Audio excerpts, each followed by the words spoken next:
Hallelujah. सबको जय मसीह की। कैसे हो आप सब? मैं आशा करता हूँ कि आप सब ठीक होंगे। क्या आपने कभी सोचा है कि पाप सिर्फ एक गलती नहीं बल्कि एक जहर है जो धीरे धीरे हमारी आत्मा को अंदर से खत्म करता है। पाप हमें परमेश्वर से दूर करता है, हमारी शांति छीन लेता है और हमारी जिंदगी में दुख, डर और अंधकार भर देता है। लेकिन सवाल ये है, क्या हम इस असर से बच सकते हैं?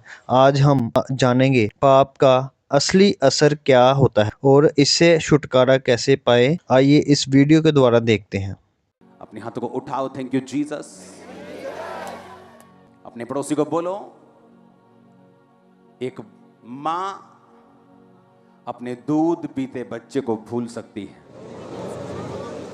एक मां अपने जन्माए हुए लड़के पर दया करना छोड़ सकती है, पर यहोवा कहता है, मैं तुझे कभी ना भूलूंगा, कभी ना छोड़ूंगा और कभी ना त्यागूंगा। इज़राइल के 12 गोत्र जो तंबू के आसपास थे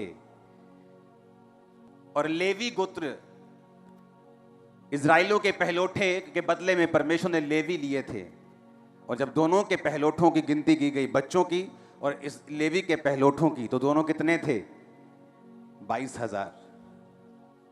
वो परमेश्वर जो लाखों लोगों की पॉपुलेशन को कंट्रोल कर रहा था, और हमें लगता है कि हमारी जिंदगी में कुछ चीजों को भूल रहा है। उससे मेरे वीजे से कोई मतलब नहीं, मैं गरीब हूं, परमेश्वर को कोई मतलब नहीं, मैं धक्के खा रहा हूं, मेंटली डिस्टर्ब हूं, परमेश्वर को कोई मतलब नहीं। परमेश्वर आपकी छोटी से छोटी चीज की परवाह भी करता है और उसमें शामिल भी होना चाहता है और आपको चंगा भी करना चाहता है। मैं आपको बता रहा हूं, मैं एक जगह प्रेयर कर रहा था और जब मैं प्रेयर करने के लिए निकलूं थोड़ा सा, तो 2 चिड़ियां आए मेरे पास, रियल में। तो चिड़ियां के चू चू चू चू चू चू चू चू चू चू, उनकी चू चू जो थी वो अच्छी वाली नहीं थी, वो बेचैनी वाली थी। मैं जानवरों के पास बहुत रहता हूँ, मेरे पास हर तरह के जानवर हैं, बकरी, भेड़, गाय, बैल, तोते, कबूतर, डक्स, मुर्गे, हर तरह के आप नाम ले लो, तीतर, चकोर, सब है मेरे पास। तो मेरे को उनका मालूम है, वो उनकी आवाज़ जो थी वो बड़ी खड़वी वाली आवाज़ थी, उनको कुछ पसंद नहीं आ रहा था। तो मेरे को ये बात समझ आ गई थी कि यहाँ पर एक इनका घोंसला ज़रूर है। ये तभी मेरे पे चिल्ला रही हैं कि यहाँ पास मत आ, लेकिन वो दिख नहीं रहा था। मैंने सोचा शायद इसकी छत पे होगा या कहीं भी होगा। एक दिन जब मैं प्रेयर कर रहा था और मैंने पर्दे को खोला, तो बाहर से वो कुछ नहीं दिखता था, लेकिन अंदर से पर्दा खोला तो आप वीडियो देखो क्या दिखा मुझे।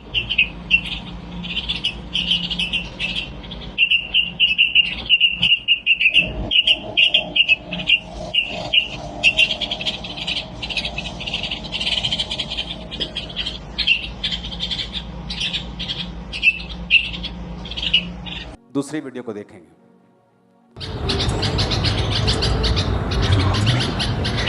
ये इसका डैडी है और सारा दिन ये यहीं रहते हैं अपने घोंसले की रखवाली करने के लिए और बच्चों को खिलाने के लिए, सारा दिन। अब ये जो आवाज़ें निकाल रहे हैं ना, ये मेरी वजह से निकाल रहे हैं। मैं यहाँ पे, उनको लगता है कि उनके बच्चों को कोई ले जाएगा, और बच्चे यहाँ पे ये खिड़की के पास।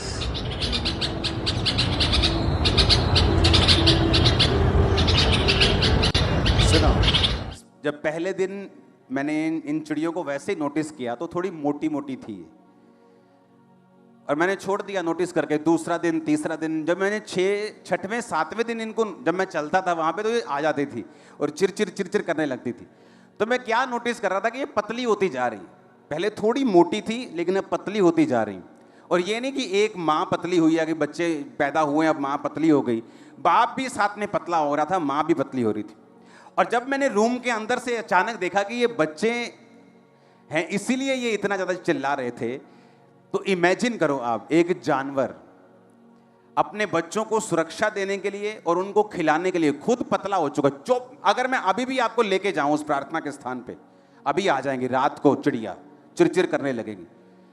उनको खुद खाने का टाइम नहीं लग रहा, लेकिन अपने बच्चों को मैंने उनको खिलाते हुए चोंच के ऊपर, ऐसे बच्चे चोंच खोलते हैं और वो मुंह से डाल दिए अपने बच्चों के बीच। सुनो, परमेश्वर ने मुझसे बात की। परमेश्वर ने कहा अगर एक जानवर अपने बच्चों के लिए कमजोर हो सकता है, उनको पालने के लिए इतनी चिंता कर सकता है, दिन रात उनकी रक्षा कर सकता है, तो जो तुम लोग परमेश्वर के लहू से खरीदे गए हो वो तुम्हारे लिए क्या नहीं सोचता होगा। एक जानवर देखो, एक जानवर अपने बच्चों के लिए बेचैन हो रहे। हर टाइम जब मैं वहां पे जाता था तो वो चिर चिर चिर करते, दोनों ही हस्बैंड वाइफ मेरे पास आते थे और पतले होते जा रहे थे। मैंने नोटिस तो किया पतले हो रहे, लेकिन रीजन समझ नहीं आ रहा था। और एक दिन जब रूम के अंदर से देखा तो इतनी जबरदस्त जगह पे उन्होंने अपना घोंसला बनाया कि बाहर से दिखता तक नहीं और अंदर से वो दिखता था कि बच्चे हैं, और वो मुंह खोलते थे और मां उनको खाना खिलाती थी। और आज अभी भी अगर मैं रात को 12 बजे वहां चला जाऊंगा तो अभी भी चिरचिर करती दोनों हस्बैंड वाइफ आ जाएंगे। एक जानवर अपने बच्चे के लिए क्या कर रहा है? आपको क्या लगता है परमेश्वर आपसे कितना प्यार करता हो? एक जानवर जिसको परमेश्वर ने बनाया है और अपनी आत्मा भी नहीं दी, शब्दों से बनाया है। जिस तरह टेंट बनाए, लाइट बनी है, ये खंबा बना है, लोहा बना है, उसी तरह जानवर बने हैं शब्दों से। इंसान शब्दों से नहीं बना, इंसान मिट्टी को गूंथ कर परमेश्वर की आत्मा की सांस से बना है। आमीन। तो जो परमेश्वर ने जिसको आत्मा तक नहीं दिया, उसको उसने कैसी बुद्धि दी है? जिसको उसने अपना आत्मा तक दे दिया, अपना एक लौता बेटा तक दे दिया। इमेजिन करो वो आपकी प्रार्थनाओं का उत्तर किस तरह से लेता होगा, किस तरह से देता होगा, आपको कितना प्यार करता होगा, किस तरह से आपकी केयर करता होगा। लेकिन मुश्किल यह है जब हमारी स्पिरिचुअल आइज बंद होती हैं। जिस तरह एक छोटा बच्चा अपने बाप के साथ जब गाड़ी में जाता है तो उसको बड़ी ललक होती है कि मैं भी अपने डैडी की तरह गाड़ी चलाऊंगा। वो हमेशा कहता है मुझे बैठा दो, मुझे गाड़ी चलानी है। लेकिन उसका बाप जानता है कि मैं इसकी एक्साइटमेंट के चक्कर में इसका नुकसान नहीं कर सकता। आपका पिता जानता है आपको कौन सी चीज कब देनी है। आप जल्दी करने के चक्कर में रोएंगे, चिल्लाएंगे, तो आपका बच्चा जितना मर्जी रोए या चिल्लाए, आप उसको गाड़ी चलाने के लिए नहीं देंगे, तारों से पंगा लेने नहीं देंगे, टीवी ठीक करने नहीं देंगे, आप उसे वो काम नहीं देंगे जो उसकी सेहत के लिए और उसकी जान के लिए हानि हो सकते हैं। तो परमेश्वर जो आपसे प्यार करता है, मैं आपको परमेश्वर की प्रेजेंस में बता रहा हूं, अगर परमेश्वर ने मेरी सारी प्रार्थनाओं के उत्तर दे दिए होते, आज मैं प्रचारक नहीं होता, क्रिश्चियन होता और बिजनेसमैन होता। इतनी रूहें नहीं बचती, आप इतना प्रचार नहीं सुनते। परमेश्वर आपकी प्रार्थना का उत्तर देता है अपने बेस्ट, निश्चित, ठहराए हुए समय के ऊपर, ताकि आप भी ब्लेस हों और आपकी जनरेशन जो आने वाली है वो भी ब्लेस हो। आप जानते रोज की रोटी को शुरू करने का मकसद रोज दोपहर को 1 बजे, लाखों लोग उसे सुन रहे हैं, लाखों। आप इमेजिन कर लो कि एक महीने के अंदर 2 करोड़ से अधिक डिवाइस वचन को सुनते हैं। एक महीने में 2 करोड़, एक महीने में। क्योंकि जब अगर शैतान अपनी ताकत को और अपने नए नए तरीकों को इस्तेमाल करके लोगों को पीछे खींच रहे हैं, तो परमेश्वर भी अपने लोगों को इस्तेमाल करके शैतान को पीछे कर रहे हैं। पहले बात करना थोड़ा मुश्किल होता था। कोई गंदी फिल्म देखने लोग जाते थे, बेचारे वीसीआर लेके आते थे, फिल्म लेके। अब तो मोबाइल खोलो तो फिल्म शुरू। शैतान ने आसान कर दिया, तो परमेश्वर ने भी ऐसा काम कर दिया कि उसी मोबाइल पर शैतान की बैंड बजाने का इंतजाम किया। आप जानते हैं सबसे रोज की रोटी को शुरू करने का मकसद यह है कि जो कलीसिया है वो सिर्फ संडे और थर्सडे वचन नहीं सुने, वो रोज वचन सुने। क्योंकि अगर वो रोज वचन सुनेगी, परमेश्वर के हथियारों से इक्विप्ड होगी, भरी होगी, और शैतान जो अब पल पल के ऊपर पाप को अटैक कर रहा है, पाप के साथ, उसे मालूम है उसका लास्ट टाइम आ चुका, उसे मालूम है यीशु मसीह बहुत जल्द आने वाले, उसे पता है ये चीजें, और वो ये चाहता है कि वो भी अपनी फसल को जल्दी काटे, ज्यादा से ज्यादा लोग परमेश्वर से हटे, उसका ये मकसद है। और परमेश्वर भी जानते हैं, जितने मिरेकल्स आप देख रहे हो, जितनी हीलिंग्स आप देखते हो, जितनी बेदारी आप देखते हो, आप इमेजिन भी नहीं कर सकते पुराने टाइम के लोग, क्रिश्चियन लोग इसके सपने देखते होंगे कि ऐसा हो जाए। अब लास्ट समय आ रहा है तो परमेश्वर भी इधर तैयार है, उसकी रूहें भी होलसेल में काटी जा रही हैं, शैतान भी अपना काम करने की कोशिश कर रहा है। तो जो वचन आप रोज सुनते हैं वो आपकी हेल्प करता है विश्वास में बने रहने के लिए, परमेश्वर के साथ जुड़े रहने के लिए, परमेश्वर के आत्मा के वचन की जो नॉलेज है उसे ग्रहण करने के लिए। क्योंकि जितना वचन आपके अंदर होगा आपकी हेल्प करेगा। और जब शैतान आप पे अटैक करता है, आपको अविश्वास के साथ, क्वेश्चंस के साथ, शरीर की अभिलाषाओं के साथ, उस समय वो वचन होगा जो आपको सुरक्षित रखेगा, बचा के रखेगा और परमेश्वर से आप वो लेने पाएंगे। क्योंकि परमेश्वर पाप से नफरत करता है लेकिन आपसे प्यार करता है। आमीन। तो आप पाप ना करें, इसलिए वचन आपके अंदर होना जरूरी है। आमीन।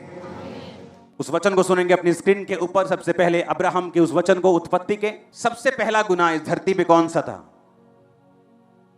इस पूरी दुनिया में सबसे पहला गुनाह क्या था? हां, नहीं आना आज्ञाकारी तो उसका तो एक नाम हो गया ना। सबसे बड़ा गुनाह क्या था? सबसे पहला गुनाह क्या था इस पूरी दुनिया में? हां, आदम और हवा से पहले यह शुरू हुआ था। शैतान का घमंड और उसका विद्रोह, यह दुनिया का पहला अपराध था। आप जानते हैं, लोग पूछते सबसे बड़ा गुनाह क्या है? आप जानते हैं क्यों लोग गिर जाते हैं? वचन की अज्ञानता के कारण। वचन कहता है कि मेरे ज्ञान की कमी होने से या ना होने से मेरी प्रजा नाश हुई। शैतान की वजह से नहीं। शैतान भी किस चीज को यूज करता है आपके खिलाफ? आपके ज्ञान की कमी को। 2 इंसिडेंट है बाइबल में जिसमें मैं आपको प्रूफ कर दूंगा कि ये वाला पाप परमेश्वर बहुत सीरियसली लेता है और इसके ऊपर जजमेंट भेजता है और न्याय करता है। पहला पढ़ेंगे उत्पत्ति में, अब्राहम की स्टोरी। अब्राहम की पत्नी सारे के कोई संतान नहीं थी, उसके हाजिरा नाम की एक नौकर थी। सारे ने कहा, देख यहोवा ने मेरी कोख को बंद कर रखा है, इसलिए मैं तुझसे विनती करती हूं कि तू मेरी दासी के पास जा, संभव है कि मेरा घर उसके द्वारा बस जाए। सारे की बात अब्राहम ने मानी। इसलिए जब अब्राहम को कनान देश में रहते 10 वर्ष बीत चुके थे, उसकी पत्नी सारे ने अपनी मिस्री दासी हाजिरा को लेकर अपने पति अब्राहम को दिया कि वह उसकी पत्नी हो। उसकी दूसरी शादी हो रही है अब्राहम। वह हाजिरा के पास गया, वो गर्भवती हुई। जब उसने जाना कि वो गर्भवती है, वह अपनी स्वामिनी को तुच्छ दृष्टि से देखने लगी। हाँ, इसको बाद में पढ़ते हैं, उत्पत्ति 30 को। हम अब्राहम की स्टोरी जानते हैं कि अब्राहम के कोई संतान नहीं हुई सारे से, तो उसने कहा दूसरी पत्नी कर ले। पुराने टाइम में 1 से 2 से 3 से भी अधिक पत्नियां होती थी। अब नहीं है रूल। ये मत सोचना कि तुम जाओगे और दूसरी, तीसरी, चौथी, कैंसल सारे प्लान शैतान के। आमीन। तो पुराने टाइम में लोगों की 1 से अधिक पत्नियां होती थी, धरती खाली थी, परमेश्वर की प्लान था उसको भरने का। तो बाइबल कहती है जैसे ही अब्राहम की दूसरी पत्नी पेट से हुई, वो सारा को तुच्छ दृष्टि से देखने लगी, उसको छोटा समझने लगी। आगे क्या हुआ? सारा उसको दुख देने लगी, वो भाग गई। जब भाग गई तो यहोवा ने कहा, कहां से आई है तू? उसको आवाज आई प्रभु की। उसने कहा, मैं अपने स्वामी के घर से भाग आई हूं। तो परमेश्वर ने कहा, तेरे पेट में जो बच्चा है मैं उसको ब्लेस करूंगा, उसमें से प्रधान पैदा होंगे। जा अपनी स्वामिनी के पास वापिस और उसके वश में बनी रह। वापिस चली गई। बच्चा हुआ, इस्माइल बेटा हो गया। बेटा बड़ा हो गया। उसके बाद परमेश्वर ने अब्राहम और सारा की भी सुधि ली और सारा को भी परमेश्वर ने बेटा दिया, इसहाक। जब इसहाक का दूध छुड़ाया गया तो ये इजराइलियों में पुराने टाइम में ये परंपरा थी कि दूध छुड़ाने का टाइम 9 साल, 8 साल तक भी, 7 साल तक भी बच्चे दूध मां का पीते थे। 3 साल तक कम से कम पीते थे। जब तक उनके दूध वाले दांत नहीं आते थे, बच्चे मां का दूध पीते थे। अब जब इमेजिन करते 3 साल, चलो मान लो हम उम्र लगाते हैं कि इसहाक की उम्र 3 साल की थी जब दूध छुड़ाया गया और पार्टी की गई। उस पार्टी में सारे शामिल हुए और जो मिस्री हाजिरा का बेटा था इस्माइल, बाइबल कहती है वो इसहाक के साथ ठट्ठा, मजाक और शैतानी हंसी कर रहा, मजाक कर रहा था उसके साथ, गलत रीति से, यानी उसको मारने की रीति से या उसको नुकसान पहुंचाने की रीति से। सारा ने दूर से देखा, क्योंकि आप मजाक समझते हैं, कोई बड़ा भाई छोटे भाई के साथ मजाक करे, आप समझते हैं उससे प्यार कर रहा है, लेकिन वो प्यार वाला मजाक नहीं था। आप मेरी बात समझ रहे कि नहीं? वो ठट्ठा, वो ताने, वो कुछ ऐसा मजाक था जो सारा को मतलब समझ आ गया कि ये बंदा, ये बच्चा, ये मेरे बच्चे के लिए, इसहाक के लिए अच्छी इंटेंशंस नहीं रखता। तो सारा ने पता क्या कहा अब्राहम को कि इस नौकरानी को और तेरे बेटे को अभी घर से निकाल। अब्राहम को बात बुरी लगी, उसे लगा कि ये शारीरिक है ये सारा। लेकिन जब अब्राहम परमेश्वर की हुजूरी में गया तो परमेश्वर ने कहा, अब्राहम जो कुछ सारा कहती है उसे मान। और उसे उस बेटे को और उसकी नौकरानी हाजिरा को घर से निकालना पड़ा। समझ आ गई इतनी बात? अब वो अलग हो गए, अब्राहम सारा अलग हो गए। अब हम फिर देखते हैं उत्पत्ति 30 की इस आयत को। जब राहेल ने देखा कि याकूब से मेरे लिए संतान उत्पन्न नहीं होती, वह अपनी बहन से ढाक करने लगी और याकूब से कहा, मुझे भी संतान दे, नहीं तो मैं मर जाऊंगी। याकूब ने राहेल से गुस्से में कहा, क्या मैं परमेश्वर हूं? तेरी कोख परमेश्वर ने बंद करके रखी है। राहेल ने कहा, अच्छा मेरी दासी बिल्हा हाजिर है, उसी के पास जा, वह मेरे घुटनों पर जनेगी और उसके द्वारा मेरा भी घर बसेगा। तब उसने अपनी दासी बिल्हा को दिया कि वह उसकी पत्नी हो जाए और याकूब उसके पास गया। और बिल्हा पेट से हुई, याकूब से उसके एक पुत्र उत्पन्न हुआ। और राहेल ने कहा, परमेश्वर ने मेरा न्याय चुकाया और मेरी सुनकर मुझे एक पुत्र दिया और उसका नाम उसने दान रखा। ये भी उसकी नौकरानी थी और उसने पत्नी होने के लिए दिया ताकि मेरे घर में एक बेटा पैदा हो, ताकि मेरी भी थोड़ी इज्जत रह जाए। याकूब के 12 बच्चे थे। कितने थे?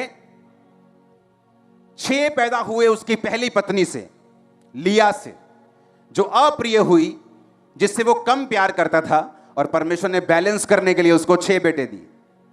यहूदा भी उसी का बेटा जिसमें से यीशु मसीह निकले, लेवी भी उसी का बेटा जो सेवा करते थे, तो उसमें से 6 बेटे निकले। 6 बच्चे परमेश्वर ने लिया को दिए। राहेल की भी गर्भ को खोला, 2 उसे दिए, 2 राहेल की नौकरानी को दिए और 2 लिया की दासी को दिए, जो दोनों बाद में उसकी पत्नियां बन गई और 2-2 बच्चे उनके हुए।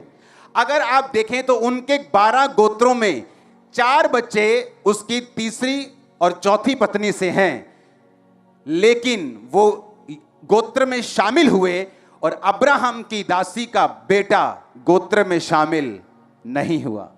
रीजन, विद्रोह। आज इस्माइल, जिस तरह याकूब के 12 गोत्रों को हम बोलते हैं कि इजराइल के 12 गोत्र हैं, इस्माइल भी गोत्रों में होता, इस्माइल भी अब्राहम की ब्लड लाइन में होता, परमेश्वर उसे छोड़ते नहीं, लेकिन विद्रोह, उसकी माता की इंटेंशंस कि मुझ पे अनुग्रह हुआ है तो उस अनुग्रह पे मैं अपने शीश को झुकाऊं, ना कि अपनी मुंडी को कड़क करके बेवकूफी करूं। पुराने नियम में जितनी घटनाएं होती हैं उन्हें शारीरिक रीति से मत लो, वो आत्मिक रीति से सिखाने के लिए हुई। अन्य जातियों के लोग जब आज उसी हाजिरा की तरह परमेश्वर में आते हैं, अपने शीश को झुकाओ, क्योंकि तुम इजरायली नहीं थे कि यहोवा को मान सको, लेकिन यहोवा ने तुम पे अनुग्रह किया है। तुम तो नौकर भी नहीं थे, लेकिन अब तुम उसकी ब्लड लाइन में शामिल हो गए हो। तुम शान से कहते हो कि असी यसू दे बंदे आ, हाँ हम उसके बेटे और बेटियां हैं। शान से बोलते हो कि नहीं? पहले नहीं बोल सकते थे। विद्रोह किया, सारा की नौकरानी ने विद्रोह करके उस घर से निकाली गई, क्योंकि वो हम्बल नहीं थी, नम्र नहीं थी। शैतान जब लोगों को नाश करने के लिए उठता है, वो उन्हीं लोगों का विरोध आपके जरिए करता है जिससे आपको बरकत मिली है। और जब आप एक ऐसे व्यक्ति को विरोध करते हुए देखें जिसने उस व्यक्ति से उल्टा बरकत पाई हो, आप मेरी बात को समझ लेना कि उसके पीछे प्योर 100% शैतान खड़ा है। डेयरी के बाहर लिखा था ना 100% देसी क्यों। आप मेरी बात याद कर लेना कि उस बंदे के पीछे 100% शुद्ध शैतान खड़ा है। तुम काबिल नहीं थे, लेकिन तुमको चुना गया, एक काम दे दिया गया, एक ड्यूटी दे दी गई, लेकिन शैतान ने गेम खेली, वही जो वो सदियों से खेलता आया है, जो उसने खुद भी खेली थी। कहा था, प्रभु यहोवा से ऊंचा सिंहासन बनाऊंगा और मैं आराधना नहीं करूंगा तो कौन करेगा। आज जब तुम लोग आराधना करते हो, तुम्हारे बंधन टूटते हैं। पता है क्यों? परमेश्वर दिखाता है शैतान को, देख तू नहीं करेगा, ये लाखों करेंगे, ये करोड़ों करेंगे। इसलिए जब आप आराधना करते हैं, शैतान के बंधन टूटते हैं। उन लोगों में मुझे दया आती जो वर्शिप के टाइम के बाद चर्च में घुसते हैं, इधर बाथरूम करने चले जाएंगे, चाय पीने चले जाएंगे, रोटी खाने। लेकिन अगर यहां पे 6 घंटे की बॉलीवुड की मूवी चल रही हो, तुम उठोगे नहीं भाई साहब, पकड़ के भेजोगे पेट, तो घंटे बाद ही जाने हैं। हाँ, कुछ खाना भी हो तो अपने छोटे भाई को भेजो, चल पॉपकॉर्न लेके आ, मुझे टीवी के सामने से हटना नहीं है। जैसे कल को इसके फाइनल पेपर देने की, पूरी पिक्चर में क्या क्या आया था बताओ? नीली शर्ट वाली का नाम क्या था, पीली स्कर्ट वाली का नाम क्या था। लेकिन अगर चर्च में आना हो तो हम करते फटाफट, चलो प्रभु के दास के आने का टाइम हो गया, चलो चलो बैठो बैठो फटाफट बैठो। तुम आधी बरकत लेके जा रहे हो, पूरी नहीं। अगर पूरी बरकत चाहिए तुम वर्शिप करोगे। और यही शैतान जो विद्रोही हुआ, और परमेश्वर ने पहला गुनाह जो इस दुनिया के ऊपर हुआ वो विद्रोह का था, वो विद्रोह था, वो विरोध था, वो शैतान की गई बगावत थी। और परमेश्वर ने शैतान को डांटा, शैतान को गिराया। जो लोग बोलते हैं धरती के ऊपर एक बड़ा उल्का पिंड गिरा था और उसके बाद धरती पे सारा कुछ नाश हो गया, वो उल्का पिंड नहीं था, वो शैतान था। उसके बाद कभी गिरा धरती के ऊपर, क्या हो गया? उल्का पिंड बंद हो गए बनने। करोड़ों खरबों खरबों खरबों खरबों अभी भी आसमान में घूम रहे हैं। गिरे क्यों नहीं? परमेश्वर ने गिराया नहीं। हालेलुया। धरती पर एक बड़ा उल्का पिंड गिरा था, वो उल्का पिंड नहीं था, वो शैतान था। जिसे बाइबल कहती है, जीसस क्राइस्ट ने भी जिक्र किया, मैं शैतान को आसमान से बिजली की नहीं गिरता हुआ देख रहा था। हालेलुया। क्यों गिरा? जब भी एक जगह के ऊपर, एक देश के ऊपर परमेश्वर की बड़ी योजना होती है, तो परमेश्वर की यह इच्छा होती है उस देश के लोगों को वचन के द्वारा जागृत किया जाए। अगर आप अफ्रीका के चर्चेस में जाकर देखेंगे, अगर मान लो किसी अफ्रीका के चर्च में कोई बंदा है, उसको परमेश्वर ने कहा ओके जा और एक सेवकाई शुरू कर, वो कभी भी विरोध करके नहीं जाएगा अपनी चर्च का। वो अपने पास्टर से बात करेगा, मैं जाना चाहता हूं, आप मुझे ब्लेस करो, खुदा ने मुझे ये काम करने के लिए बोला है। और आप देखेंगे वहां पर ज्यादा चर्चेस हैं और लोग एक दूसरे का विरोध कम करते हैं, क्योंकि उन्हें मालूम है जब वो चर्चेस भी नई नई खड़ी हुई थी और उनका विरोध हुआ था, और विरोध करने वालों की जनरेशंस खत्म कर दी थी परमेश्वर। उनकी टेस्टिमनीज हैं, शराब के नीचे रहे कितने साल, कितने साल श्रापों के नीचे रहे, संघर्ष करते रहे, जब तक उनका पूरा कोर्स सजा का हो नहीं गया, परमेश्वर ने उनको छोड़ा नहीं। इंटरनेट एक धोखा देने वाली वस्तु है। इंटरनेट को देखकर लोगों के जीवन में चल रहा है इसका अंदाजा मत लगाओ। जितने फीलिंग ब्लेस्ड लिखा होता है उतने वो ज्यादा कई बार श्रापित निकलते हैं। मत लगाओ अंदाजा। हालेलुया। जो पहला काम था जो शैतान ने किया, विद्रोह, जब शैतान आपकी लाइफ में देखता है डिवाइन हेल्पर्स को, वो आपकी लाइफ में देखता है कि आप लोग बरकत पा रहे किसी वजह से, वो कोशिश करता है कि आपको परमेश्वर से तो वो अलग नहीं कर पाता, आपको कोशिश करता है उस ब्लेसिंग से, उस सोर्स से, उस सोते से आपको अलग कर दिया जाए।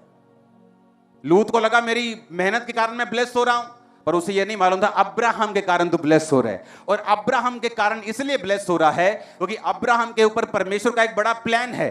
अब्राहम परमेश्वर के प्लान का हिस्सा है, इसलिए परमेश्वर अब्राहम के जीवन में की गई किसी भी चीज को, अच्छी या बुरी को, बड़े ध्यान से लेता है और उसकी जजमेंट करता है। और हम अब्राहम की संतान, उसी के वंश, जो तुझे कोसे में श्रापित होगा, जो तुझे आशीर्वाद दे वो ब्लेस किया जाएगा, तुम उसी की संतान हो।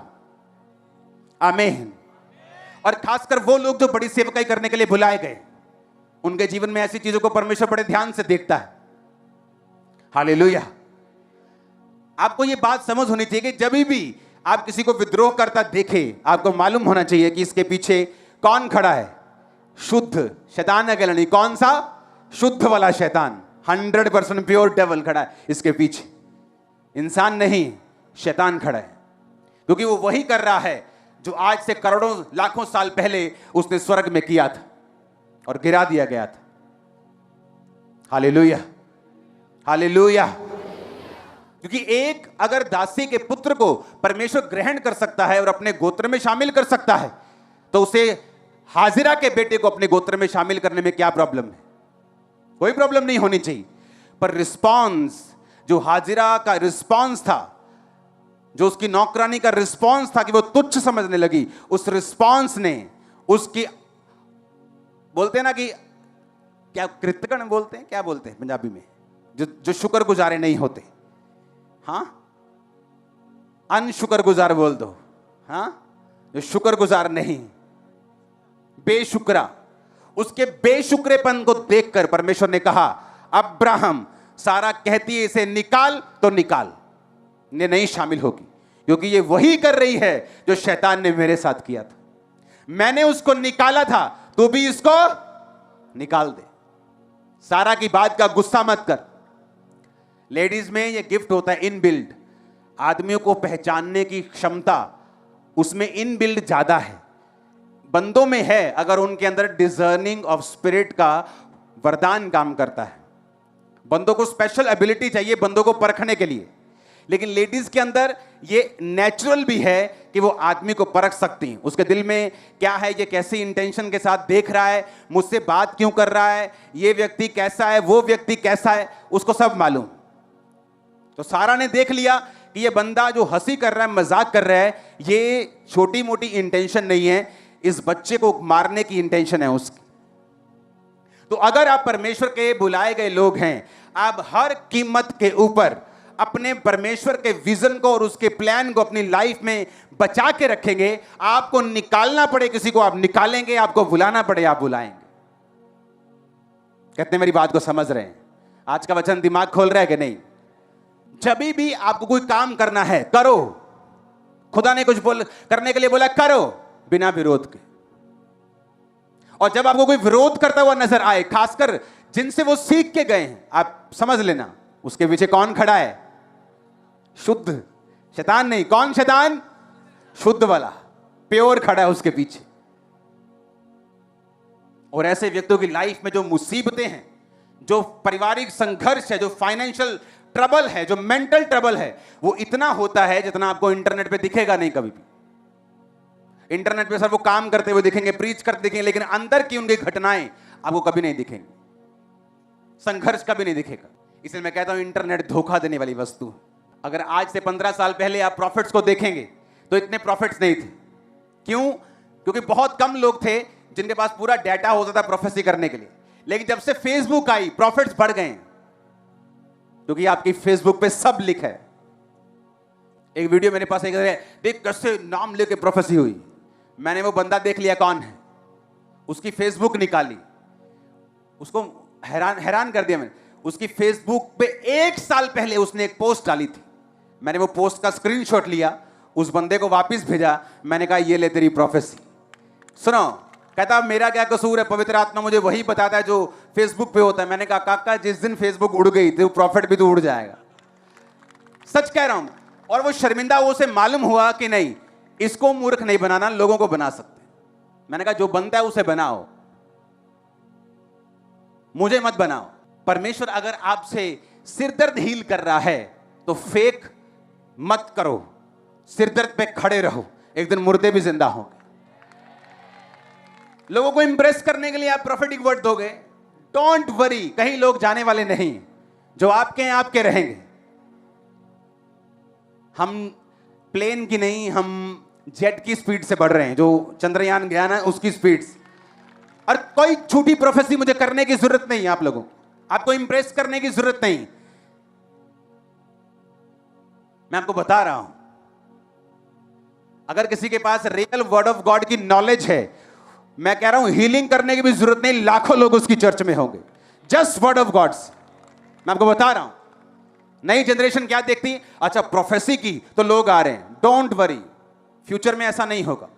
इन लोगों का न्याय होता है, टाइम लगता है, लेकिन होता इसी धरती के ऊपर है, और ये लंबा नहीं चलते। प्रॉब्लम इनकी ये, अगर आपको सीधा चलना है आप लंबा चलेंगे, आपको जेन्युइन चलना है, आप लंबा चलेंगे। तो जेन्युइनिटी में रहना मुश्किल है, क्योंकि रोज आपको प्रभु की प्रेजेंस में जाना है, आपको रोज खुदाबंद की प्रेजेंस में रहना है, आपको प्रेयर करनी है, आपको लाइफ को संभाल के रखना है। लेकिन अगर आपको फेक करना है, आपको कुछ करने की जरूरत नहीं। सारा दिन खाओ पियो, बैठो मीडिया में सब तरह के गलत काम करो और उसके बाद संडे थर्सडे आ जाओ। लेकिन अगर लंबा चलना है जनरेशंस तक, तो आपको जेन्युइनिटी में चलना होगा।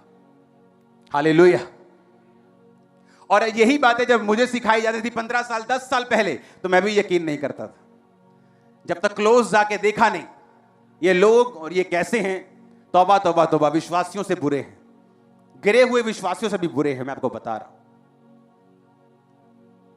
इसलिए मैंने कहा इंटरनेट से धोखा मत खाओ, बाइबल पढ़ो, उस पे चलो, परमेश्वर की आत्मा की अगुवाई मांगो, सोल सेविंग पे ध्यान दो, हीलिंग चाहिए हीलिंग मांगो, डिलीवरेंस चाहिए डिलीवरेंस मांगो, वो आपको देगा, वो आपको छुड़ाएगा, आपको वचन भी देगा, आपसे बात भी करेगा। हालेलुया। ऊंची आवाज में, ऊंची आवाज में। तो जब मैंने ध्यान से पढ़ा, मैंने क्या देखा कि अगर परमेश्वर इन 2 दासियों के 4 बच्चों को 8 बच्चों के साथ मिला के 12 गोत्र कर सकता है, तो परमेश्वर उसके भी एक बच्चे को अपने साथ मिलाकर रख सकता था। लेकिन रिस्पॉन्स बुरा था हाजिरा का। आप जितने हम्बल हैं, आपको मौका मिला कुछ करने का, बी हम्बल, कोई स्थान मिला, बी हम्बल। नहीं तो परमेश्वर क्या करता है, वो आपको जबरदस्ती फिर हम्बल करता है, जबरदस्ती नम्र करता है, आपको डाउन करके डिमोट करके वो नम्र करता है। जब तक आप नम्र नहीं होते, वो आपको बढ़ाता नहीं। बाइबल कहती है नाश होने से पहले मनुष्य के मन में घमंड आता है और महिमा पाने से पहले नम्रता आती है। जब किसी ने नाश होना होता है तो घमंड आते हैं, और जब ऊपर जाना होता है तो नम्रता आती है। हालेलुया। आप एमएलए हो सकते हैं, सब लोग आपको सलाम ठोक सकते हैं, लेकिन जब आप अपने बाप के सामने जाते हैं, आप सलाम ठोकते हैं, क्योंकि आपको बंदा देखना है कौन किसको इज्जत देनी है और किससे लेनी है। जब एमएलए गुस्सा कर जाए, हाँ भी डैडी, तो डैडी भी अगो प्यों होगा दवेक, क्योंकि डैडी को पता है तू मेरा क्या है, तू मेरा बाप नहीं। एक बाप चाहे तो 10 संतान पैदा कर सकता है, लेकिन 100 संतान मिलकर भी अपने बाप को पैदा नहीं कर सकती। हालेलुया। आप में और आपके बाप में जब भी कोई सही निकलेगा, आपका बाप निकलेगा। आपके बाप में और परमेश्वर में जब बहस होगी, जब भी कोई सही निकलेगा तो परमेश्वर निकलेगा। हालेलुया। ये बैलेंस जिसको बनाना नहीं आता, वो मूर्ख इंसान है, और मसीह में, कॉलिंग में, बुलाहट में वो आगे नहीं बढ़ता, इतने लोगों को टच नहीं कर पाता जिसके लिए वो एक्चुअली चुना गया है। मेरा बिलीव है आप लोग ब्लेस्ड हैं, मेरा बिलीव है वचन में बढ़ेंगे, उसकी ताकत में बढ़ेंगे, डिलीवरेंस में बढ़ेंगे। आमीन। ऊंचे वाला चाहिए, ये बरकत आपकी होगी। हालेलुया। याद रखिए, पाप का अंत हमेशा विनाश होता है, लेकिन परमेश्वर का प्रेम हमेशा जीवन देता है। अगर आप सच में अपनी जिंदगी बदलना चाहते हैं, तो आज ही पाप से मुंह मोड़कर परमेश्वर की ओर लौट आइए। अगर ये वीडियो आपको अच्छा लगा हो तो इसे लाइक करें, शेयर करें और चैनल को सब्सक्राइब जरूर करें, क्योंकि एक सही फैसला आपकी पूरी जिंदगी बदल सकता है। आमीन।